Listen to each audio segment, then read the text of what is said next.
One thing that I need to start doing is figuring out exactly the right microphone positioning for the podcast. If I have it closer to my mouth, it sounds better, but then it's going to block the set behind me. So I had to think about it, how I want to place it. No, I am not grumpy. I sneezed and then someone said something ridiculous in chat. So it's all good. No. Okay. All right. So one thing that I want to address, I want to figure out this mic situation. Like, I think right now it's a good place, but it is kind of blocking the portal gun. And it's like, no matter where I put it, it seems to be blocking something, right? I guess, should we try putting up a tiny bit higher? Like that, I guess. I guess that's good. And then I can aim it further down. Now there's definitely going to be more echo because it's much further away from me, see? Well, there's not much I can do. Ayo, DSP projecting here, solving DSP's same problem for a second time. The correct position is 3 inches from your face. And just think about how dented that logic is. DSP thinks a new viewer is gonna come in and be like, fiddlesticks, the mic is blocking the portal gun, I better not donate. When in reality it would probably be thinking about how poor the audio is before deucing. No, not that deucing. But I've barely ever done them. And from what I'm to understand, you got to be careful with mods that you apply to PC gaming.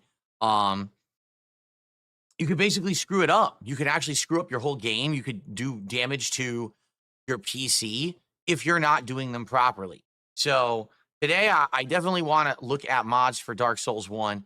And I quote, they can do damage to your PC if you're not doing them properly. Where does he get this stuff from? He sure as hell doesn't have any friends telling him how a mod blew up their computer, maybe over drinking a few beers during the weekend. That's not happening. And the use of the word properly, like it's a mod, it's intrinsically improper. I wouldn't be here if he would have said, if you don't do the mods right, it can corrupt some files or something maybe.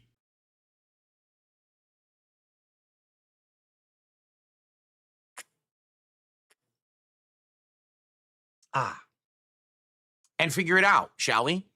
Okay, so let's keep this in mind. Now, the other thing is, I'm also going to do a feasting with the king during that marathon event.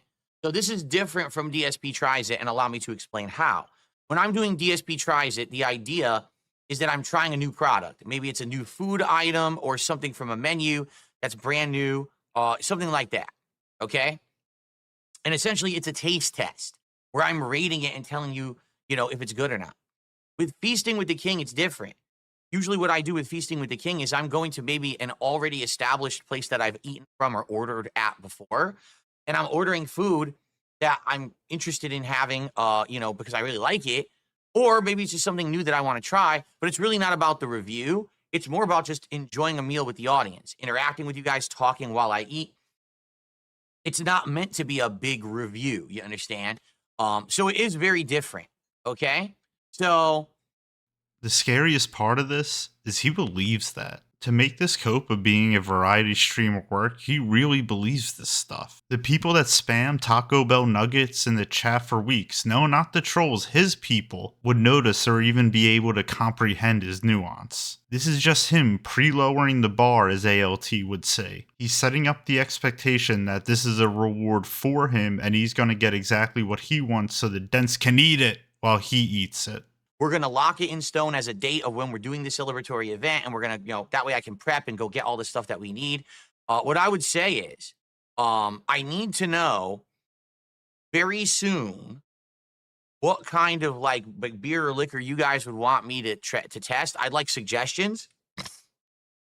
And the reason is I only go out basically once a week to do stuff. And so I very well may need to grab this liquor Saturday when I'm out. We only have today and tomorrow to kind of talk about it and try to figure out some suggestions. And then I can try grabbing it when I'm out and see if they have it. If not, it has to wait another week, in which case it might not have it in time for the marathon. See? So I would like to have it in time for the marathon. Yes, Sarah, I literally only leave my house once a week because I'm working literally 6 days a week full time. That's correct. I know for other people, it's weird. Yeah, but my work is here. Why would I leave the house when I work from home? Right? There's no reason to go out, What is it, buddy? How you doing today? Why would I leave? To get out of the house, to do the stuff I need to do. For everyone listening, if you've ever left the house to do stuff, maybe even went to work, came back, then went out again after work, drop a comment down below or just like the video or subscribe if you don't feel like talking. Does he think he's the messiah of the dents? This regular is telling him that that's not great, but DSP, he's all knowing, and he'll lead Sarah to salvation after he laughs at the question and takes their iced coffee, I mean money. And I would recommend the audio style listeners to take a look at the screen for these next clips if they can. Jasper, let me touch my mouse. Relax, let me. The bitrate is 8,500. I think that's the max that Kick allows is 8,500 kilobits per second. That's my bitrate over on Kick. I don't know why you ask, but that's what I'm broadcasting. So, okay. So I have no idea what's going on with OBS. So now I have to delete the leaderboard entirely. Now I have to re-add the leaderboard.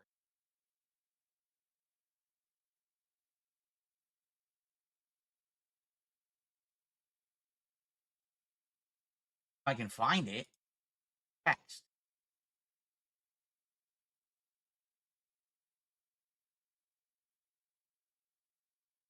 Why can't I find text to add? What is going on? Text, there it is. Jesus Christ. Put this shit out. Now I can't find it again. What the fuck is text? Text. Oh my God. This is a pain in my ass. I don't know what's going on and why it's causing these problems. He's squinting at the circled monitor.